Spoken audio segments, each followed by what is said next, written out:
So, tonight is the night it all goes down. This is the night that Bucks fans everywhere have been waiting for. The Milwaukee Bucks just traded for Jrue Holiday. That is the trade of the night.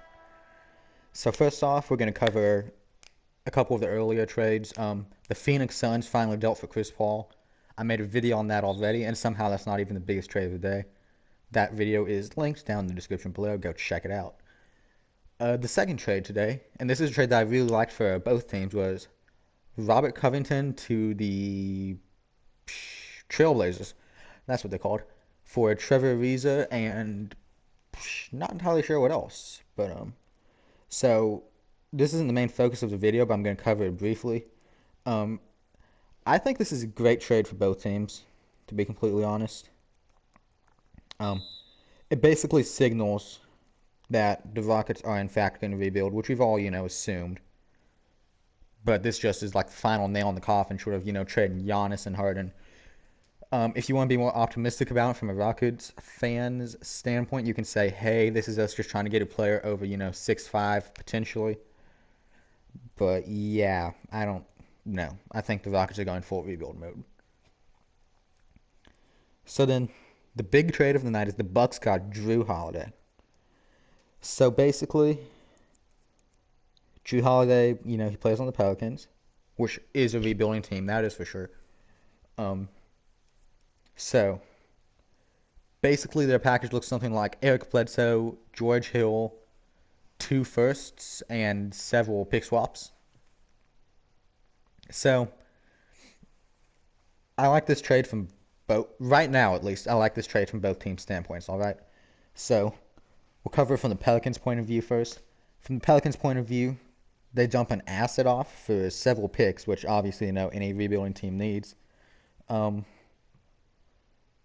Jrue Holiday really didn't fit on the current team, in my opinion. He's a veteran player, and his talent could be used in a much better spot than New Orleans. I feel like they got a decent deal for this. Eric Bledsoe and George Hill, they're veteran dudes, but they're not like superstar assets, or not superstar, but all-star assets like Jrue Holiday is. They can probably flip those guys if they really wanted to.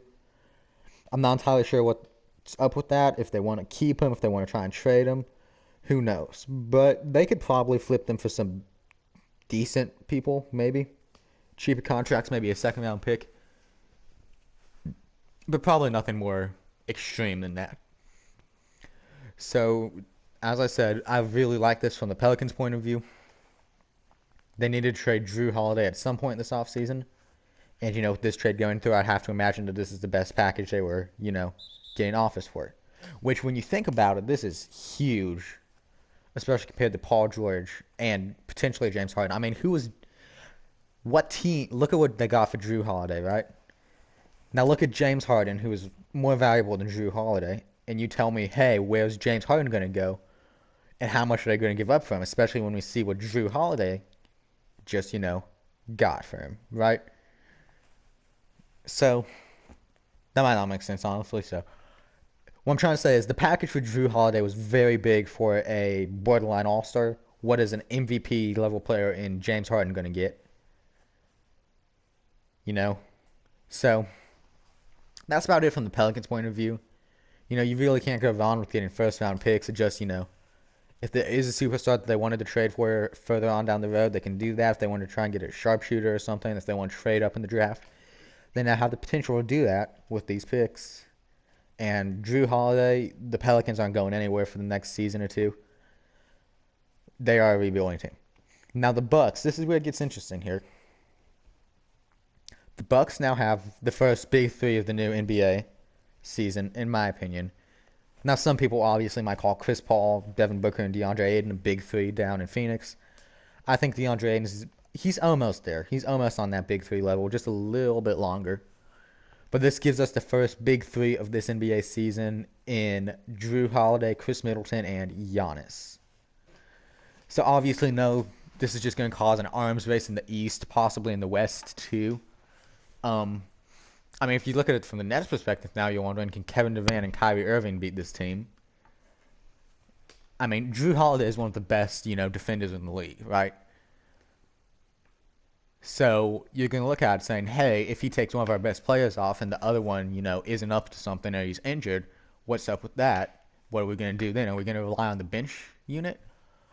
So I think that the Jrue Holiday trade basically confirms, in my opinion, of course, that James Harden will go to the Nets or the 76ers. Because now teams are going to be looking at it and they're going to be saying, hey, look at what's happening. We need to stock up if we want to have a chance to compete this season.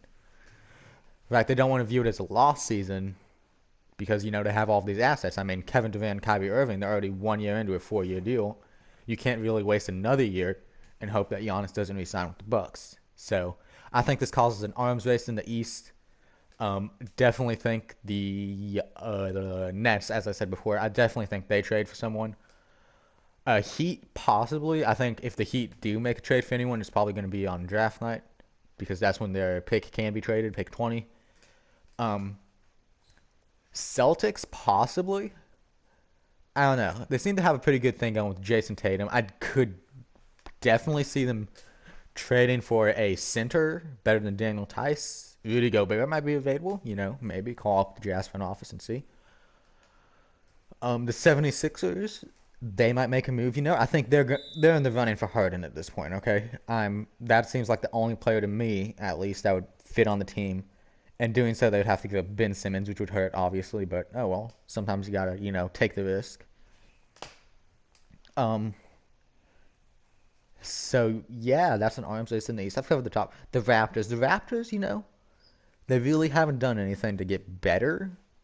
Besides relying on player development, and they could be losing several key players in Fred VanVleet and freaking Serge Ibaka. They could be losing two key players in that. Kyle Lowry, while still good, is just going to be getting older and older. I could definitely see the Raptors taking a step back next year unless Pascal Siakam surprises us all with some, MVP level play throughout the entire season.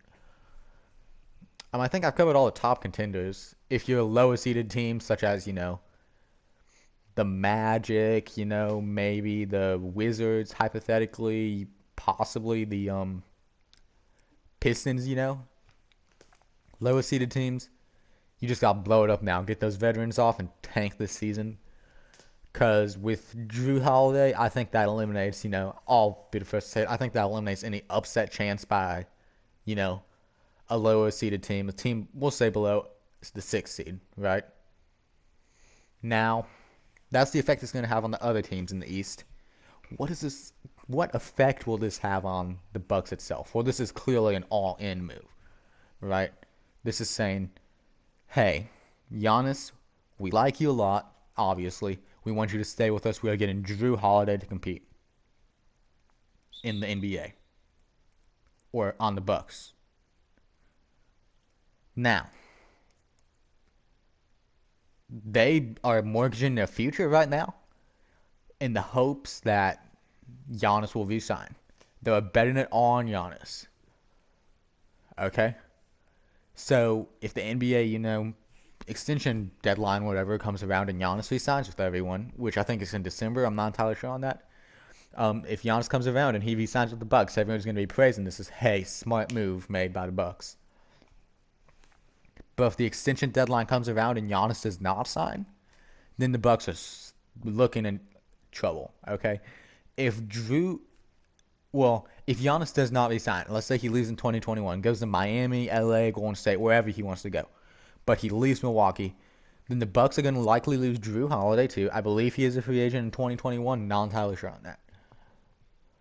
They've already, given up a bunch of picks. They don't really have any younger guys on their roster that stand out to me as, potential future stars. This is an older veteran team that's built to compete now and not in the future. Milwaukee is not exactly, a desirable free agent destination. I mean, it's Milwaukee. It's Milwaukee. I mean, that's enough. They have to focus on, developing that talent and keeping that talent, which is why I think this is a good trade because they're gambling on Giannis staying. Okay, he is the homegrown talent. They want him to stay.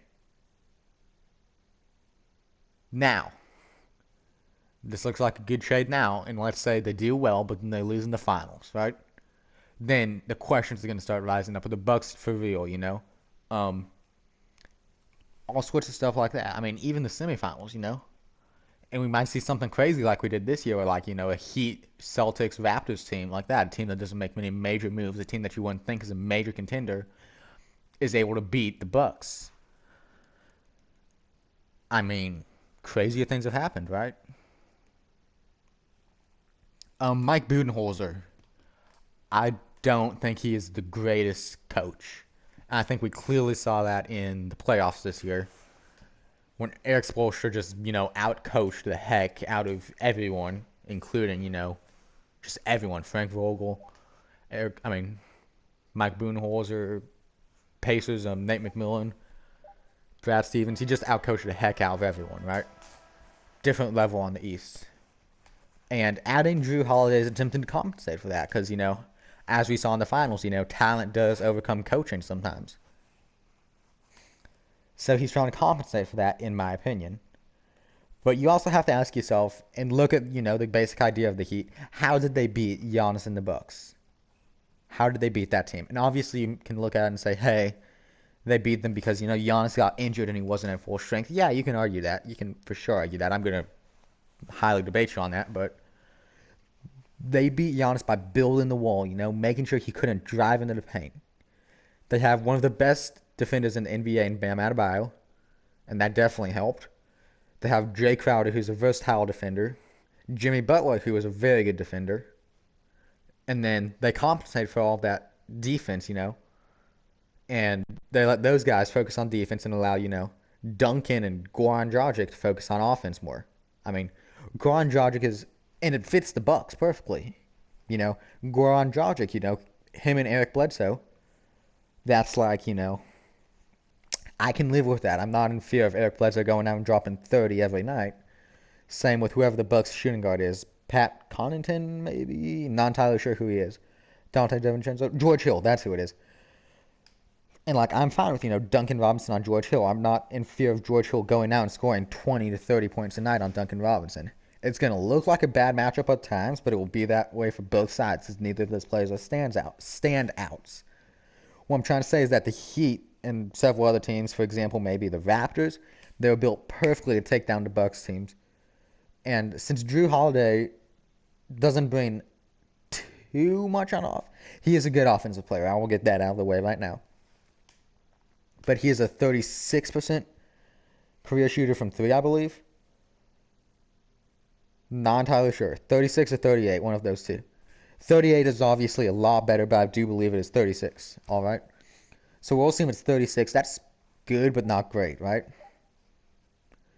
I would have been looking for more knockdown shooter, like a Duncan Robinson. Perfect would be a perfect example. If you could find a Duncan Robinson and put him on that Bucks team, that would make life so much easier. That's what Kyle Korver is supposed to be, but he is very old. He's lost some of his touch. I mean, I still respect the dude, obviously, but he ain't what he used to be.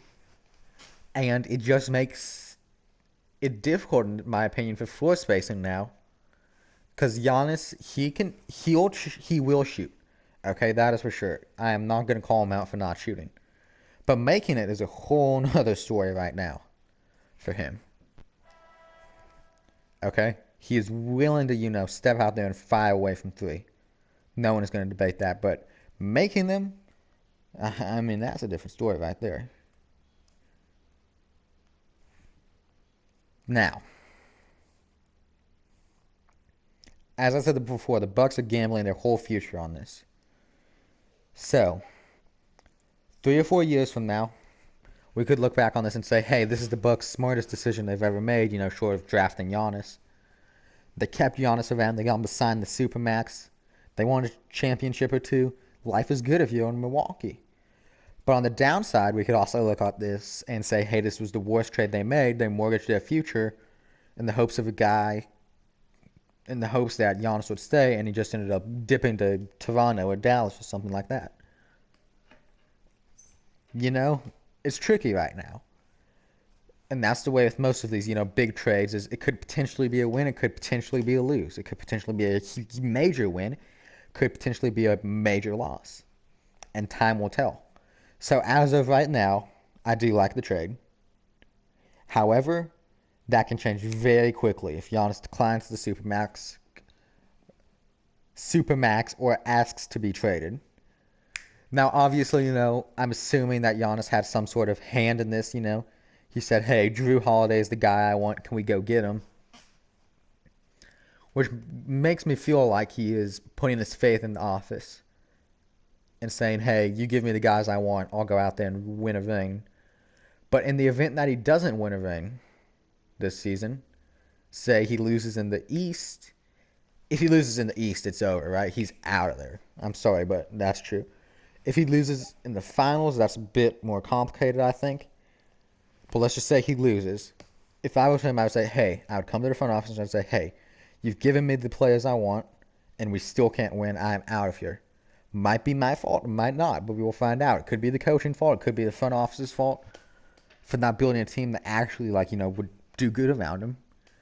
Who knows? And that's why I think we won't see the true implications of this trade for a while. The Bucks will likely still be the one seed in the East following, a Pascal Siakam MVP campaign or something crazy like that. The Nets are for sure going to trade for James Harden at this point, in my opinion. It's practically guaranteed. I would be somewhat surprised if there was not another trade made for a big three, in the East. Looking at Victor Oladipo, Bradley Beal, possibly John Wall. We've yet to see how he looks without the Achilles. And, maybe, just maybe, this is a maybe, as I said before, Kyle Lowry might be on the move, He's getting older. The Raptors, the Raptors are a very tricky team at times. But, yeah, we will find out what happens. The offseason is more fun than the actual NBA sometimes, and that's perfectly fine. So I'll upload this as soon as possible. Ideally, okay, so I'm recording this Tuesday morning at 12. So if there are any trades that happen at 1 or 2 tonight, I'm not up on it. I'm definitely going to make a video on draft reaction, probably from the Miami Heat standpoint or just in general, if there's any things I like and don't like. I'm assuming there's going to be a pretty big trade. But yeah, tons more videos coming. I love NBA trade season. It's my favorite time of the year. Yeah. Like and subscribe. Comment down below who you want your team to go trade for. Run the comments up, run the likes up, run the views up, all that good stuff. Like and subscribe. Have a good day, y'all.